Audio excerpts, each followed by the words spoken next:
오늘도 새날을 주시고 하나님을 예배케 하시니 감사합니다. 새벽에 올려드리는 우리 예배를 기쁘게 받아주시고 은혜 풍성히 내려 주옵소서. 예수님 이름으로 기도드립니다. 아멘. 430장입니다. 찬송가 430장, 통일 찬송가는 456장입니다.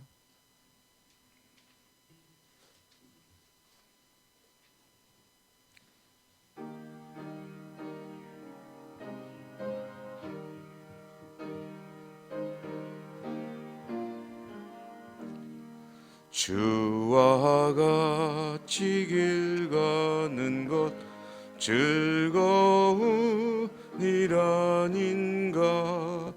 우리 주님 걸어가신 발자취를 밟겠네.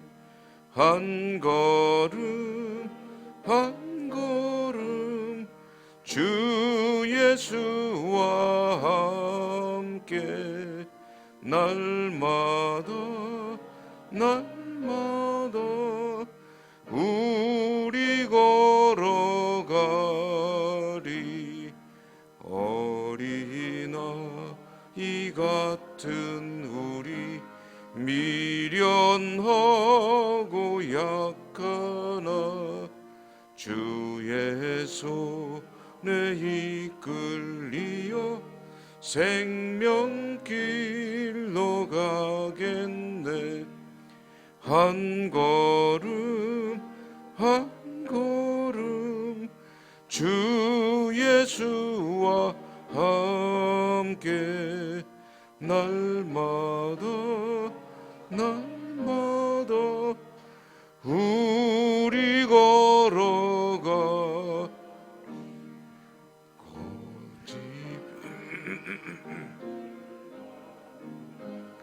험한 골짜기라도 주가 인도하는 대로 주와 같이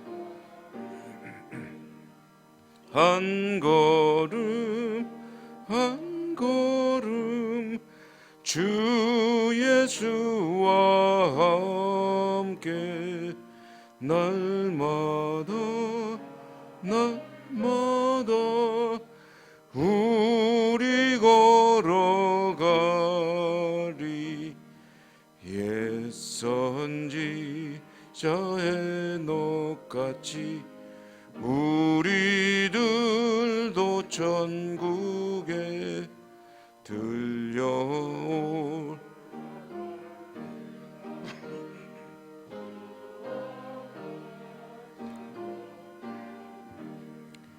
한 걸음 한 걸음 주 예수와 함께 날마다 우리 걸어가리.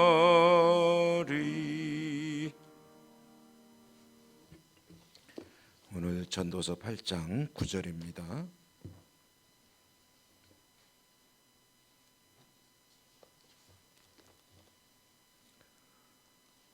전도서 8장 9절부터 끝절 17절까지 교독하겠습니다.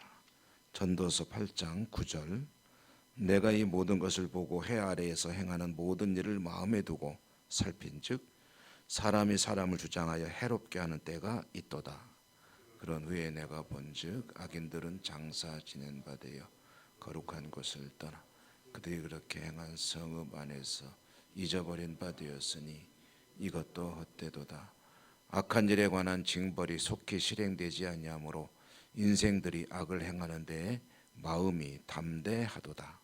죄인은 100번이나 장수하거니와 또한 내가 아노니 하나님을 경외하여 그를 경외하는 자들은 잘 될 것이요 악에는 잘 되지 못하며 장수하지 못하고 그 날이 그림자와 같으리니 이는 하나님을 경외하지 아니함이니라. 세상에서 행해지는 헛된 일이 있나니 곧 악인들의 행위에 따라 벌을 받는 의인들도 있고 의인들의 행위에 따라 상을 받는 악인들도 있다는 것이라. 내가 이르노니 이것도 헛되도다. 이에 내가 희락을 찬양하노니 이는 사람이 먹고 마시고 즐거워하는 것보다 더 나은 것이 해 아래에는 없습니다. 하나님이 사람을 해 아래에서 살게 하신 날 동안 수고하는 일 중에 그러한 일이 그와 함께 있을 것이니라. 세상에서 행하신 일을 보았는데 밤낮으로 자지 못하는 자도 있도다. 또 내가 하나님의 모든 행사를 살펴보니 해 아래에서 행해지는 일을 사람이 능히 알아낼 수 없도다. 사람이 아무리 애써 알아보려고 할지라도 능히 알지 못하나니 비록 지혜자가 아노라 할지라도 능히 알아내지 못하리로다. 아멘. 오늘도 주님 은혜 함께 하시기를 기원합니다. 오늘 이 전도자, 이 성경을 기록한 지혜의 사람, 인생을 살펴보고 있다. 그런데 세상에 참 모순이 많구나 하는 주제의 이야기를 하고 있습니다. 이 전도자가 하는 세상에 가득 차 있는 모순, 그것은 악인인데 악인이 악을 행하며 살다가 이제 그 삶이 끝난 이후에 그 악행이 잊혀진다는 것, 기억이 되어야 될 텐데 그 악이 잊혀지고 있다는 것이 모순이고, 헛되도다라는 건 뭔가 잘못됐다는 소리죠. 헛되도다. 그 다음에 또 11절에 보면 그 악에 대해서 심판과 징계를 받지 않는다.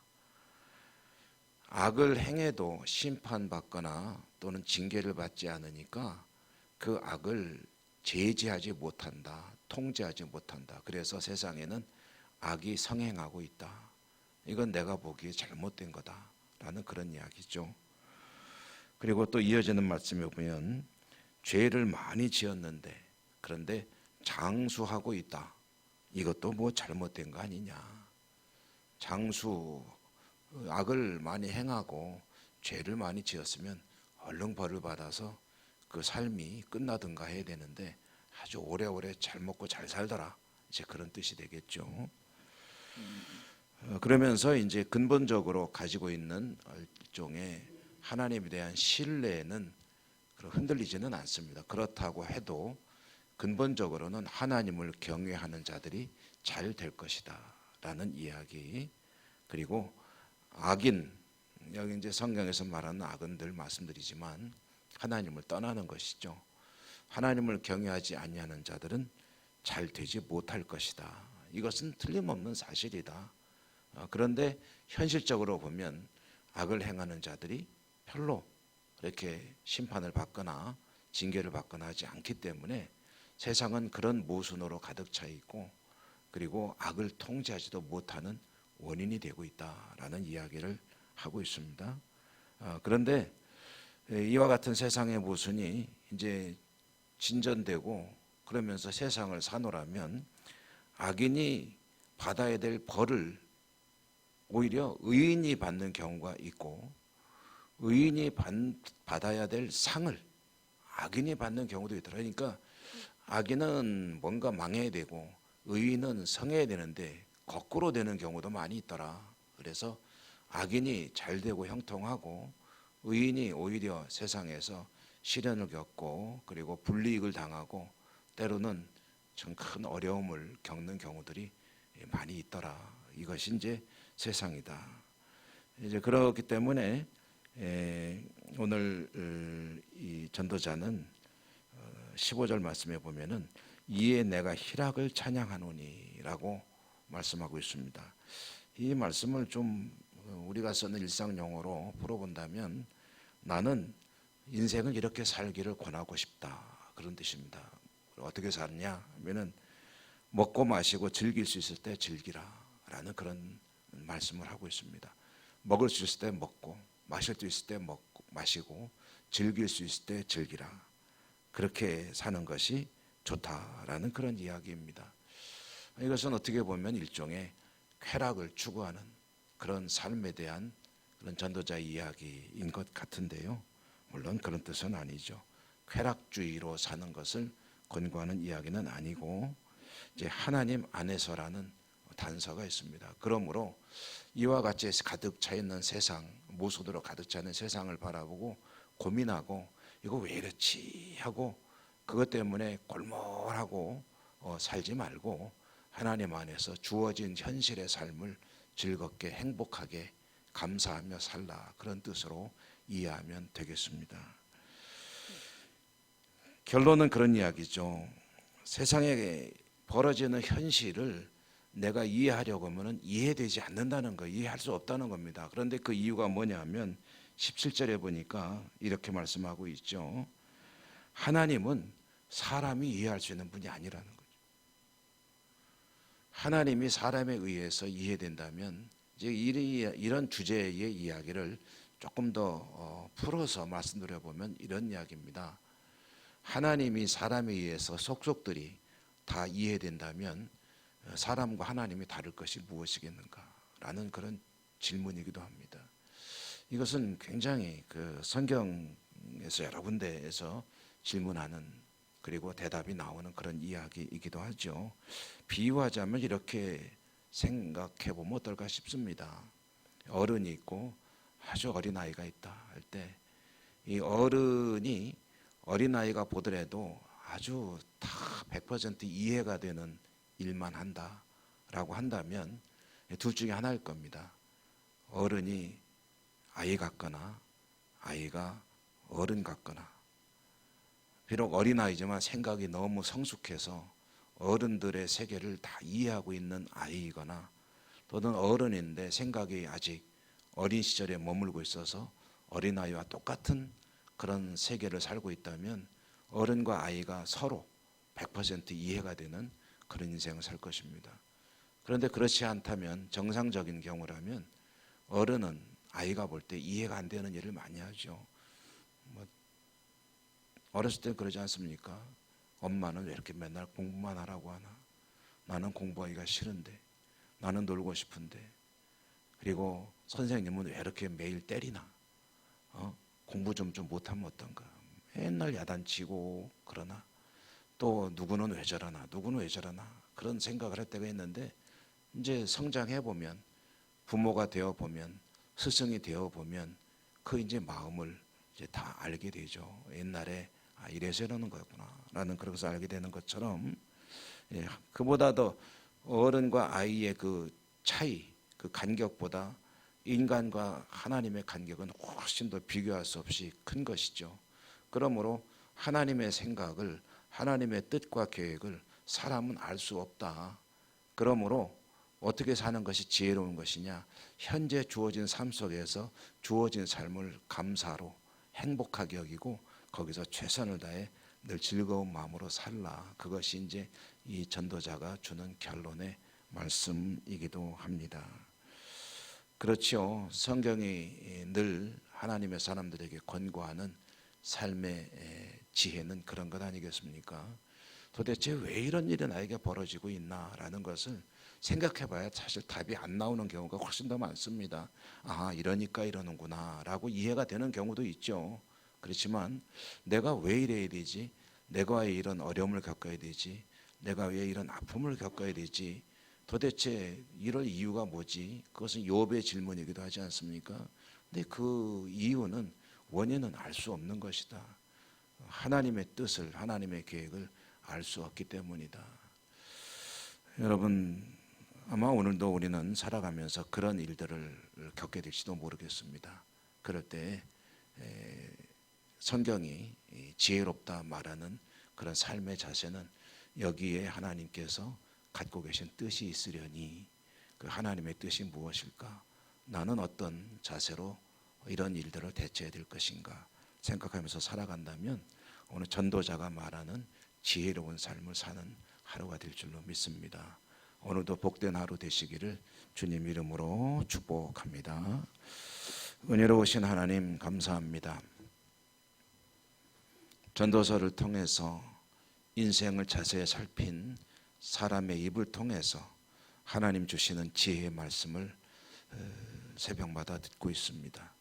우리의 삶의 여러 가지 무엇인가 아닌 것이 아니냐, 이건 잘못된 것이 아니냐 하는 경우들이 있지만 하나님께서 그것을 모르시는 것도 아니고 어찌하지 못해서 그대로 방치하는 것도 아니고 그 가운데 하나님의 뜻이 있고 계획이 있음을 또 한 번 생각하게 됩니다. 오늘 세상을 살아가는 저희들의 삶의 자세가 이와 같이 모든 것이 하나님께 감사이고 모든 것이 하나님께 영광이 되는 복된 믿음의 삶을 살아가는 하루가 될 수 있도록 또 저희들의 인생이 될 수 있도록 도우시며 축복해 주옵소서. 어느덧 새벽에 기도하겠습니다.